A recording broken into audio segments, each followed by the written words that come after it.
Painted application ધોરણ 6 થી 12ના વિદ્યાર્થીઓ માટે અપડેટ થઈ ચૂકી છે. આ એપ્લિકેશનમાં શું છે?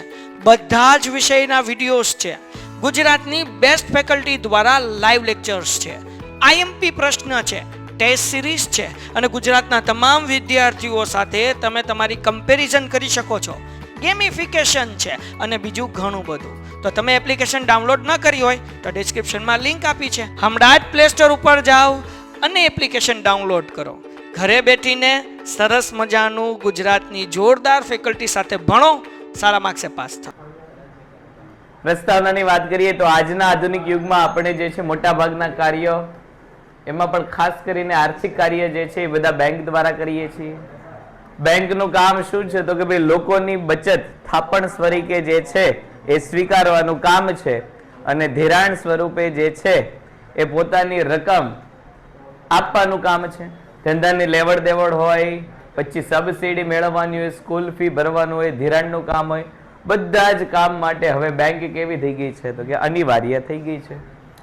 બેંક શબ્દના ઉદ્ભવની વાત કરીએ તો અંગ્રેજીમાં બેંક શબ્દનો અર્થ થાય છે જથ્થો કે સમૂહ.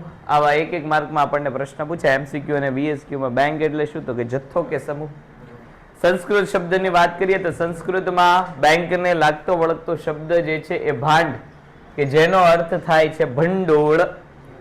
એના ઉપરથી બેંક શબ્દ ઉતરીને આવ્યો છે. યુરોપિયન શબ્દ બેંકની વાત કરીએ તો ફ્રાન્સના બેંકા અને બેંકુ, ફ્રાન્સના બેંકુ અને ઇટલીના બેંકા, બે શબ્દ ઉપરથી બેંક એવો શબ્દ મળેલો છે.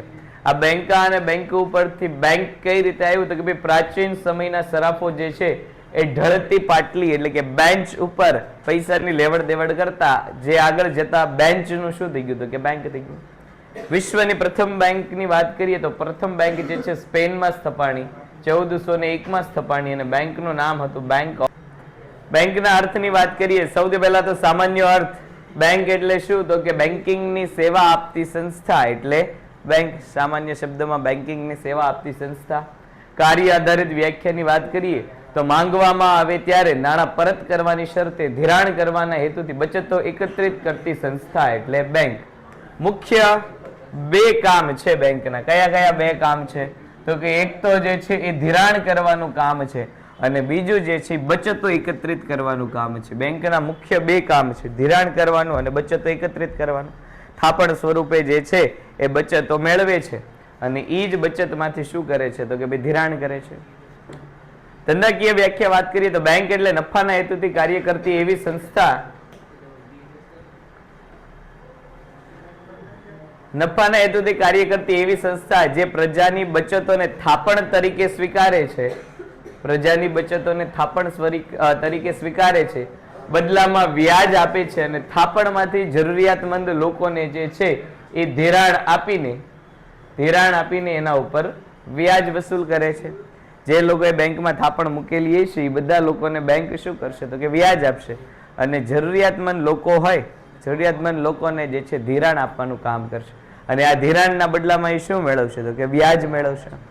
બેંક શું કરશે? તો કે ભાઈ જે દરે થાપણ ઉપર વ્યાજ ચૂકવે છે, પોતાના ગ્રાહકોને જે દરે થાપણ ઉપર વ્યાજ ચૂકવે છે એના કરતા ધિરાણ ઉપર વ્યાજ કેવું લેશે? તો કે વધારે લેશે.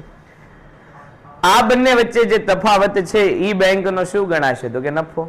થાપણ ઉપર જે છે એ ઓછું વ્યાજ ચૂકવશે અને ધિરાણ ઉપર વ્યાજ વસૂલ કેવું કરશે? વધારે કરશે. બંને વચ્ચેની રકમનો તફાવત બેંક માટે શું ગણાશે? તો કે ભાઈ નફો. બેંકોનું વર્ગીકરણ, બે પ્રકારની બેંકો વિશેની આપણે જે છે એ આ વાત કરવાની છે. એક છે વેપારી બેંક અને બીજું છે મધ્યસ્થ બેંક. વેપારી બેંક એટલે શું? તો કે ભાઈ નફાના ઉદ્દેશથી પૈસાની લેવડ દેવડનું કામ કરતી સંસ્થા એને વેપારી બેંકો કહીએ છીએ.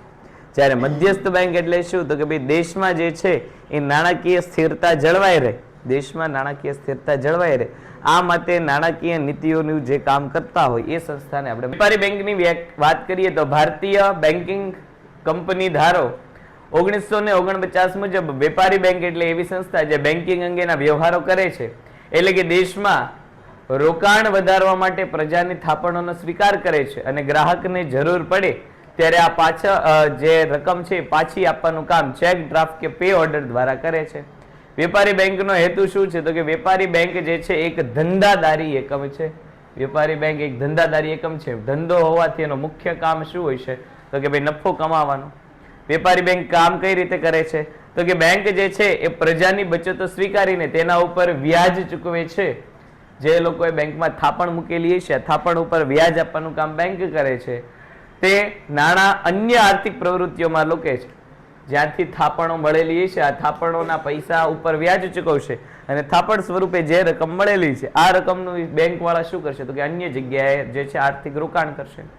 બેંક આવા નાણાં ખેતી ઉદ્યોગના વિકાસ માટે, સરકારી જામીનગીરી ખરીદવા અથવા તો અન્ય જરૂરિયાતમંદ લોકોને જે છે એ ધિરાણ આપવા માટે કરશે. થાપણ સ્વીકારવા માટે વ્યાજ બેંક આપે તેના કરતા ધિરાણ ઉપર વ્યાજ કેવું આપશે? તો કે ભાઈ ઊંચું આપશે અને જે બે વચ્ચેની રકમ હશે બેંકનો નફો ગણવામાં આવશે. વેપારી બેંકના મુખ્ય કાર્ય, સૌથી પહેલું તો થાપણ સ્વીકારવાનું કાર્ય. વ્યાખ્યામાં જ આપણે જોયું કે વેપારી બેંક મુખ્યતઃ બે કામ કરે છે. કયા કયા બે કામ કરે છે? તો કે ભાઈ એક થાપણ સ્વીકારવાનું કામ અને બીજું ધિરાણ કરવાનું કામ. તો પહેલું મુખ્ય કાર્ય થાપણ સ્વીકારવાનું કામ. બેંક પ્રજા પાસે રહેલી બચતોને થાપણ સ્વરૂપે સ્વીકારે છે અને તેના બદલામાં શું કરે છે? તો કે ભાઈ વ્યાજ ચૂકવે છે. મુખ્ય 3 પ્રકારની થાપણો આપણને અહીંયા વાત કરેલી છે. ચાલુ ખાતાની થાપણ, બચત ખાતાની થાપણ અને પછી આગળ આપણે જોઈશું કે બાંધી મુદ્દત ખાતાની થાપણ. ખાતા પૂછે તો ખાતા 4, થાપણું 3. ખાતામાં કયા કયા ખાતા? તો કે બચત ખાતું, ચાલુ ખાતું, ફિક્સ ડિપોઝિટ ખાતું અને રિકરિંગ ખાતું. ખાતા 4 સ્વીકારે. થાપણું કે ખાસ એમસીક્યુમાં 2 પ્રશ્ન આવે છે. ખાતામાં 4 આવે, થાપણું કેટલી સ્વીકારે? તો કે 3. કઈ કે બચત, ચાલુ અને લાંબા ગાળાની. એમાં સૌથી પહેલું આપેલું છે ચાલુ ખાતાની થાપણો. આ ખાતું ધંધો, પેઢી અથવા તો વ્યક્તિના નામે ખોલવામાં આવે છે. આપણને એક માર્કમાં એવો પ્રશ્ન પૂછાય કે ભાઈ ચાલુ ખાતાની થાપણ મોટે ભાગે કોણ ખોલાવે? તો કે ભાઈ ધંધાદારી વર્ગ હોય કે કોઈ પણ ધંધાકીય એકમના પેઢીના માલિકો હોય એ મોટે ભાગે ચાલુ ખાતાની થાપણો ખોલાવતા હોય છે. આ થાપણો સૌથી વધુ તરલ છે. ભૂતકાળમાં પૂછાયેલો પ્રશ્ન કે ભાઈ તરલતાના માપદંડ અનુસાર બેંકમાં કયું ખાતું જે છે એ વિશ્વસનીય ગણાય? તરલતાના માપદંડ અનુસાર સૌથી વધુ તરલ ખાતું કયું ગણાય છે? તો કે ચાલુ ખાતાની થાપણ. ચાલુ ખાતામાં દિવસમાં તમે ગમે એટલી વાર પૈસા જમા કરાવી શકો અને ગમે એટલી વાર પૈસા ઉપાડી શકો. બાંધી મુદ્દતની થાપણમાં અમુક સમય સુધી તમારા પૈસા બ્લોક થઈ જાય. જ્યારે સેવિંગ એકાઉન્ટમાં જે છે એ દરેક બેંકના શું હોય? તો કે ભાઈ ટ્રાન્ઝેક્શનની લિમિટ હોય છે. પણ ચાલુ ખાતામાં આવી કોઈ પણ લિમિટ હોતી નથી. તમે અનલિમિટેડ વાર જે છે એ પૈસા જમા કરાવી શકો અને પૈસા કાઢી શકો. તો તરલતાની દ્રષ્ટિએ સૌથી વધુ તરલ ખાતું એટલે કયું? તો કે ભાઈ ચાલુ ખાતું. ખાતેદારને અહીંયા ચેકબુક મળે છે પરંતુ થાપણ ઉપર વ્યાજ મળતું નથી. એકમાત્ર ખાતું એવું છે, એકમાત્ર ખાતા ઉપર વ્યાજ મળતું નથી. પણ તમારે શું ચૂકવવું પડે છે? તો કે સામેથી બેંકને ફી ચૂકવવી પડે છે. એકમાત્ર ખાતું કે જેમાં વ્યાજ મળતું નથી. ઉલટું બેંક જે છે એ ગ્રાહક પાસેથી શું લે છે? તો કે ભાઈ સર્વિસ ચાર્જ વસૂલ કરે છે. બીજું જે છે બચત ખાતાની થાપણ. આ ખાતાઓમાં વ્યક્તિ પોતાની ટૂંકા ગાળાની, બચત ખાતાની થાપણોમાં વ્યક્તિ મોટે ભાગે કેવી થાપણો સ્વીકારતા છે? ટૂંકા ગાળાની, જેના ઉપર વ્યાજ મેળવે છે. તેમાં રિકરિંગ ખાતાની પણ સગવડતા આવે છે કે જેમાં દર મહિને જે છે એ ચોક્કસ નક્કી કરેલી રકમ જે છે ચૂકવવામાં આવે. બચત ખાતામાં કેવું હોય? તો કે તમે ગમે એટલા રૂપિયા ગમે ત્યારે જે છે એ તમે બેંકમાં જમા કરાવી શકો અને ગમે ત્યારે જે છે એ તમે બેંકમાંથી પૈસા ઉપાડી શકો. રિકરિંગ ખાતામાં કેવું હોય? તો કે ભાઈ નક્કી કરેલો સમય હોય એટલે કે દર 10 દિવસમાં, દર 15 દિવસમાં, દર 1 મહિનામાં તમારે જે છે નક્કી કરેલી અમાઉન્ટ એ ભરવી પડે. એ કેવી છે? તો કે ફરજિયાત છે. 1000 રૂપિયાનું રિકરિંગ ખાતું ખોલાયું હોય અને દર 1 મહિનાનો સમય રાખ્યો હોય તો દર મહિને તમારે બેંકમાં કેટલા જમા કરી દેવાના? તો કે 1000 જમા કરી દેવાના. આ રિકરિંગ ખાતું છે.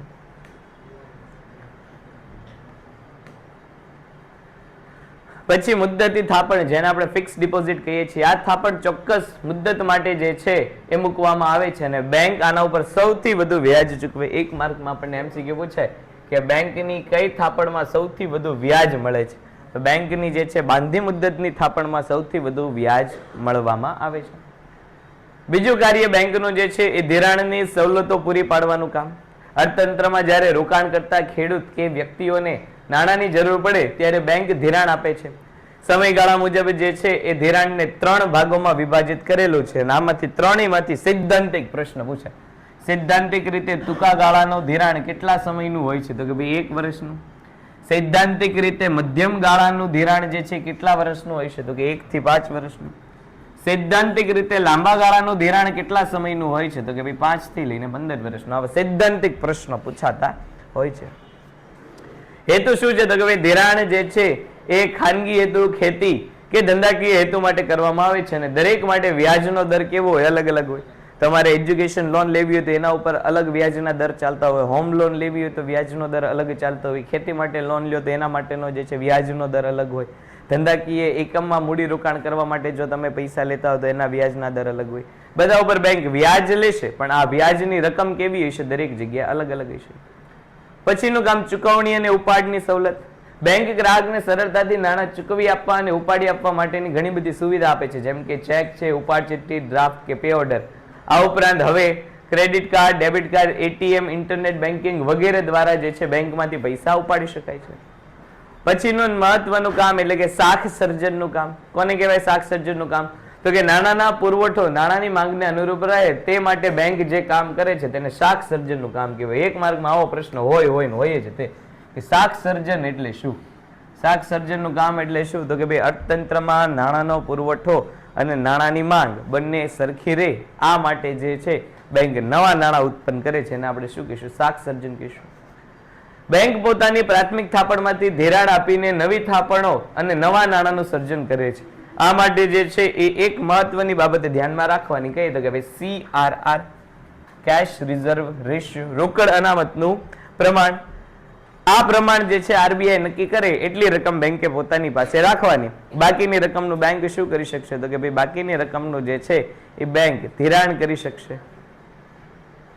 બેંક થાપણની પૂરેપૂરી રકમ ધિરાણ તરીકે આપી શકતી નથી. કાયદા મુજબ અમુક ટકા રકમ જે છે અનામત તરીકે રાખી બાકીની રકમમાંથી ધિરાણ આપે છે. જ્યારે શાખ સર્જન વધે ત્યારે નાણાંનો પુરવઠો વધે છે અને જ્યારે શાખ સર્જન ઘટે ત્યારે નાણાંનો પુરવઠો ઘટે છે. તો શાખ સર્જનના આ મુદ્દા ઉપરથી તમને એવો પ્રશ્ન પૂછાય કે બેંક ક્યારે શાખ સર્જનનું કામ વધારે, બેંક ક્યારે શાખ સર્જનનું કામ વધારે અને બેંક ક્યારે શાખ સર્જનનું કામ જે છે એ ઘટાડે. જ્યારે અર્થતંત્રમાં મંદી હોય તો મંદીના સમયમાં લોકોને પૈસા મળી રહે આ માટે બેંક શું કરશે? તો કે શાખ સર્જનનું કામ વધારે કરશે. અને જ્યારે અર્થતંત્રમાં તેજી હોય એટલે કે દરેક લોકો પાસે પૈસા હોય ત્યારે અર્થતંત્રમાં નાણાંનો પુરવઠો ઘટાડવા માટે બેંક શું કરશે? તો કે બેંક જે છે શાખ સર્જનની કામગીરી ઘટાડશે કે જેથી કરીને લોકો પાસે પૈસા કેવા જાય? તો કે ઓછા જાય. આંતર બેન્કિંગ વ્યવહારો. આંતર બેન્કિંગ વ્યવહારો એટલે શું? તો કે એક બેંક બીજા બેંક સાથેના જે વ્યવહારો કરે એટલે બેંકના અને બેંકની અંદરના વ્યવહાર એને આંતર બેન્કિંગ વ્યવહારો કહેવામાં આવે છે. જ્યારે એક બેંક બીજી બેંકને ટૂંકા ગાળા માટે ધિરાણ આપે છે ત્યારે તેને કોલ મની કહેવામાં આવે છે અને તેના ઉપર જે વ્યાજ વસૂલવામાં આવે છે તેને કોલ મની રેટ કહેવામાં આવે છે. સામાન્ય રીતે કોલ મની નો સમયગાળો કેવો હોય? તો કે ભાઈ 1 દિવસનો હોય છે. જ્યારે બેંકને ખૂબ ટૂંકા ગાળા માટે જે છે એ પૈસા જોતા હોય એટલે કે 1 દિવસ કે વધીને 2 દિવસ, તો 1 થી 2 દિવસ માટે જે છે બેંક બીજી બેંક પાસેથી ઉછીના પૈસા લેશે. તો અહીંયા દરેક બેંક જે છે એ પોતાનો ફાયદો પહેલા જોવે. પૈસા પોતે આપણે આપીએ છીએ તો ફ્રીમાં પાછા આપશું નહીં. બદલામાં બેંક શું કરશે? તો કે ભાઈ વ્યાજ લેશે. તો આ વ્યાજની રકમ કઈ હશે? તો કે આ વ્યાજની રકમને કોલ મની રેટ કહેવામાં આવે છે. ટૂંકા ગાળા માટે જે કામ કરવામાં આવે એને કોલ મની કહેવાય છે. બીજો મુદ્દો આવ્યો વેપારી બેંકના ગૌણ કાર્ય. સૌથી પહેલું છે ગ્રાહકના એજન્ટ તરીકે અને ઉપયોગી સેવાઓ પૂરી પાડવાની. કે હવે તમારા વતી પૈસાની ચૂકવણી કરવાનું કામ, તમારા વ્યક્તિ ડિવિડન્ડ મેળવવાનું કામ, તમારા વતી શેર કે ડિબેન્ચરનું વેચાણ કરીને પૈસા લેવાનું કામ, શેર ડિબેન્ચર ખરીદવાનું કામ, પ્રોપર્ટીને લગતા ટેક્સ ભરવાનું કામ, અન્ય ટેક્સ બધું જ તે કામ હવે કોણ કરી આપે છે? તો કે બેંક કરી આપે છે. એટલે બેંક એક પ્રકારે શું છે? તો કે ભાઈ બેંક જે છે એક પ્રકારે ગ્રાહકના એજન્ટ તરીકે જે છે એ કામ કરે છે. ગ્રાહકના એજન્ટ તરીકેનું કામ. બેંક નિકાસકારો અને આયાતકારોને શાખનું પ્રમાણપત્ર આપે છે. શાખનું પ્રમાણપત્ર એટલે શું? તો કે કોઈ વ્યક્તિ સાથે ધંધો કરવો જોઈએ કે ન કરવો જોઈએ એ અંગેની આર્થિક સ્થિતિ વિશેની માહિતી કોણ આપશે? તો કે બેંક. જ્યારે કોઈ બે વેપારીઓ એકબીજા સાથે પહેલી વાર પેન્ટેડ એપ્લિકેશન ધોરણ 6 થી 12ના વિદ્યાર્થીઓ માટે અપડેટ થઈ ચૂકી છે. આ એપ્લિકેશનમાં શું છે? બધા જ વિષયના વિડીયોઝ છે. ગુજરાતની બેસ્ટ ફેકલ્ટી દ્વારા લાઈવ લેક્ચર્સ છે. IMP પ્રશ્ન છે, ટેસ્ટ સિરીઝ છે અને ગુજરાતના તમામ વિદ્યાર્થીઓ સાથે તમે તમારી કમ્પેરિઝન કરી શકો છો. ગેમિફિકેશન છે અને બીજું ઘણું બધું. તો તમે એપ્લિકેશન ડાઉનલોડ ન કરી હોય તો ડિસ્ક્રિપ્શનમાં લિંક આપી છે, હમણાં જ પ્લે સ્ટોર ઉપર જાઓ અને એપ્લિકેશન ડાઉનલોડ કરો. ઘરે બેઠીને સરસ મજાનું ગુજરાતની જોરદાર ફેકલ્ટી સાથે ભણો, સારા માર્ક્સે પાસ થાઓ. આર્થિક સંબંધમાં બંધાતા હોય બંને વેપારી એકબીજા સાથે પહેલીવાર જે છે એ ધંધાકીય પ્રવૃત્તિમાં જોડાતા હોય ત્યારે બંને વ્યક્તિને એકબીજાના શાખ અંગેની, એકબીજાની આર્થિક સ્થિતિ અંગેની જાણકારી ન હોય. આ પરિસ્થિતિમાં બેંક પાસે જે છે બંને વેપારી જશે ને એકબીજાની માહિતી જે છે એ આપશે. બેંક કોઈ વ્યક્તિ સાથે વેપાર કરવો કે ન કરવો એ અંગેની માહિતી કોના આધારે આપે? તો કે જે તે વ્યક્તિ એટલે કે જે તે કસ્ટમર અને બેંકના જૂના વ્યવહારો કેવા છે. ભૂતકાળમાં બેંક પાસેથી વેપારીએ લોન લીધેલી હોય ને સમયસર ભરી દીધેલી છે, કોઈ હપ્તા બાઉન્સ થઈ ગયેલા છે કે હપ્તાના સમય પહેલા વેપારી અગાઉથી પૈસા ચૂકવી દે. આ બધાની માહિતીના આધારે વ્યક્તિનું શું તૈયાર થશે? તો કે શાખનું પ્રમાણપત્ર. જો બેંકને એમ લાગે કે ભાઈ વ્યક્તિ હપ્તા ભરેલા નથી તો શાખના પ્રમાણપત્રમાં એવું કે ભાઈ આર્થિક પરિસ્થિતિ કેવી છે? તો કે યોગ્ય નથી. પણ જો બેંક સાથેનો વ્યવહાર યોગ્ય રીતે ચાલતો હોય તો બેંક જે છે શાખના પ્રમાણપત્રમાં શું માહિતી આપશે? તો કે આર્થિક પરિસ્થિતિ યોગ્ય છે. ગ્રાહકોની કિંમતી વસ્તુઓ જેમ કે દાગીના અને ડોક્યુમેન્ટ સાચવવા માટે સેફ ડિપોઝિટ વોલ્ટ એટલે કે લોકરની સુવિધા આપે છે. ખૂબ નાના કદની આર્થિક પ્રવૃત્તિઓ માટે જે છે માઇક્રો ફાઇનાન્સ જે છે પૂરું પાડવામાં આવે છે. માઇક્રો ફાઇનાન્સ એટલે શું? તો કે ભાઈ નાના નાના ઔદ્યોગિક એકમને ચલાવવા માટે પ્રમાણમાં નાની લોનની જરૂર પડે, ઓછા પૈસાની જરૂર પડે, ઓછી મૂડી રોકાણની જરૂર હોય તો બધી જગ્યાએ ઓછા પૈસા કે ઓછી મૂડી રોકાણનું કામ પણ જે છે અહીંયા બેંક કરે છે. કરવેરાના ચલણો ભરવા, ડ્રાફ્ટ કે પે ઓર્ડર જેવી સુવિધાઓ જે છે એ પૂરી પાડે છે. તમારા વતી કોઈને પૈસા ચૂકવવાનું કામ તો કરશે, આ માટે ડ્રાફ્ટ કાઢવાનું કે પે ઓર્ડર બંને વસ્તુ કેવી છે? એક સરખી છે. આમ જો તો ચેક જેવું કામ, પણ ચેકમાં કેવું હોય પહેલા ચેક લખાઈને પછી તમારા ખાતામાંથી પૈસા જે છે એ કપાય. ડ્રાફ્ટ અને પે ઓર્ડરમાં શું હોય? તો કે ભાઈ ડ્રાફ્ટ અને પે ઓર્ડરમાં જે તે વ્યક્તિના નામનો પહેલા ડ્રાફ્ટ અને પે ઓર્ડર બને એટલે એ ડ્રાફ્ટ કે પે ઓર્ડર બનતા પહેલા ખાતામાંથી પૈસા કપાય, પછી વ્યક્તિના નામનો ડ્રાફ્ટ કે પે ઓર્ડર બને પછી તમે વ્યક્તિને જે છે ડ્રાફ્ટ કે પે ઓર્ડર આપો એટલે તમારા ખાતામાંથી કપાયેલા પૈસા જે તે વ્યક્તિના ખાતામાં વહી જાય. ચેકમાં કેવું હોય? તો કે ચેકમાં તમે ચેક ભરીને આપો પછી સામેની બેંકમાં ચેક જાય અને ક્લિયર થયા પછી તમારા ખાતામાંથી પૈસા કપાય. અહીંયા પહેલા પૈસા કપાઈ જાય, પૈસા બેંકની પાસે વહી જાય, સામેના પક્ષકારને ડ્રાફ્ટ કે પે ઓર્ડર આપો, એ પોતાની બેંકમાં જમા કરાવે ત્યારે બેંક શું કરશે? પોતાની પાસેથી અન્ય બેંકના ખાતામાં જમા કરતા હોય છે.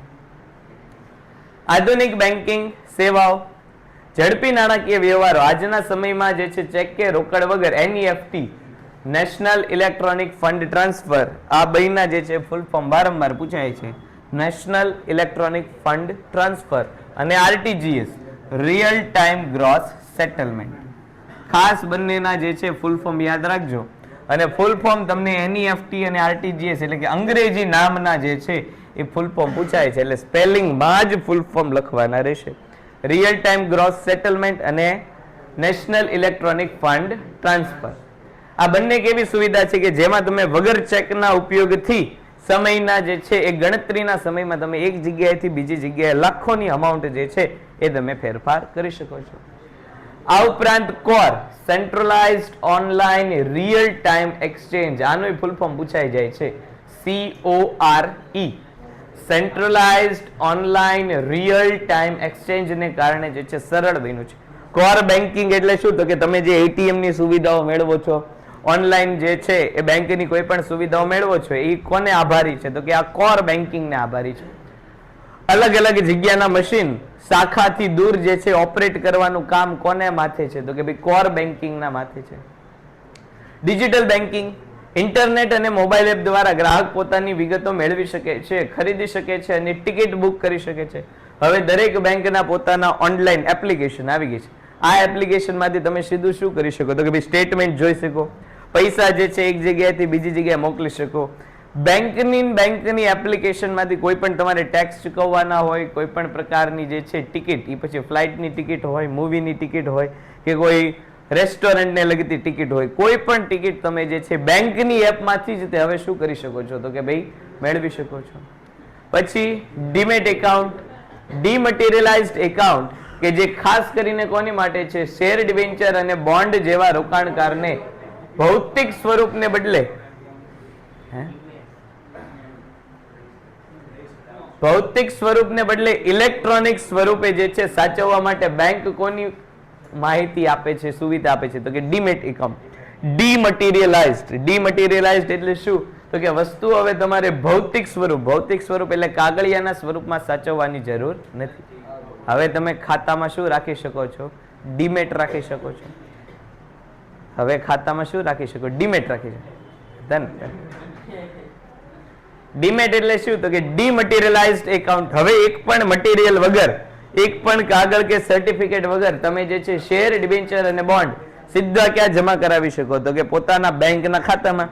જે રીતે પૈસા હવે બેંકના ખાતામાં જમા થાય છે. જવાલા તું બેઠી રહે, હાલો આજુબાજુ વાળા ભાઈ બહાર લઈને જાવે ને ઘડી. તું ન્યા જઈને દાંત કાઢે, તું કોકના દુઃખ છે ને તું હરખાશો, તને ઓલામાં ગાંગી. હા એમાં ન્યા માથે ઉભી ઉભી દાંત કાઢે, તને કઈ લઈ જવા જેવી જ નથી. શું થયું? શું લે આ ટાંકી ફૂલ થઈ ગઈ લાગે. એટલે કેમ પાણી ટાંકી ફૂલ થાય એટલે ઓટોમેટિક છલકાઈ જાય, એટલે હમણાં જ રોયા ન હોય એટલે ઓટોમેટિક જે છે આંખમાંથી પડવા માંડે. તારે ટાંકી છલકાતી લાગે. વાતું નહીં.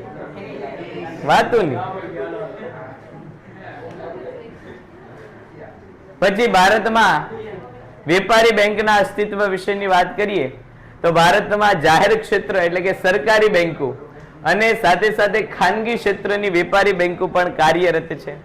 ભારતમાં જે છે જાહેર અને ખાનગી બંને પ્રકારની બેંકનું જે છે આપણને અસ્તિત્વ જોવા મળે છે. 1991 ના આર્થિક સુધારા પછી ભારતમાં આંતરરાષ્ટ્રીય બેંકોનો પ્રવેશ જોવા મળે છે. આમ તમે જુઓ તો વૈશ્વિક લેવલે બેંકની શરૂઆત ક્યારે થઈ? વૈશ્વિક લેવલે બેંકની શરૂઆત ક્યારે થઈ? 1401 બેંક ઓફ બાર્સિલોનાના નામથી સ્પેનમાં થઈ. ભારતમાં ખાનગી ક્ષેત્રે બેંકોની શરૂઆત ક્યારથી થઈ? તો કે 1991 પછી. અત્યાર સુધી બે પ્રકારની એટલે કે આઝાદી પછી બે પ્રકારની બેંકો જે છે એ કાર્યરત હતી. કઈ કે? તો કે સરકારી અને ખાનગી. પણ 1991 પછી આંતરરાષ્ટ્રીય બેંકો પણ ક્યાં જોવા મળી? આપણા દેશમાં. શેડ્યુલ બેંક કોને કહેવાય? શેડ્યુલ બેંક જે બેંકનો સમાવેશ રિઝર્વ બેંક ઓફ ઇન્ડિયાના 1934 ના, ખાસ યાદ રાખજો, 1934 ના બીજી અનુસૂચિમાં શેડ્યુલ બેંક હોવા માટેના જરૂરી આધારો કયા છે? તો કે 1934 ના પેન્ટેડ એપ્લિકેશન ધોરણ 6 થી 12 ના વિદ્યાર્થીઓ માટે અપડેટ થઈ ચૂકી છે. આ એપ્લિકેશનમાં શું છે? બધા જ વિષયના વિડીયોઝ છે. ગુજરાતની બેસ્ટ ફેકલ્ટી દ્વારા લાઈવ લેક્ચર્સ છે. આઈએમપી પ્રશ્ન છે, ટેસ્ટ સિરીઝ છે અને ગુજરાતના તમામ વિદ્યાર્થીઓ સાથે તમે તમારી કમ્પેરિઝન કરી શકો છો.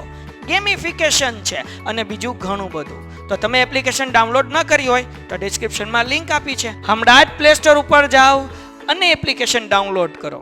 ઘરે બેઠીને સરસ મજાનું ગુજરાતની જોરદાર ફેકલ્ટી સાથે ભણો, સારા માર્ક્સે પાસ થાઓ.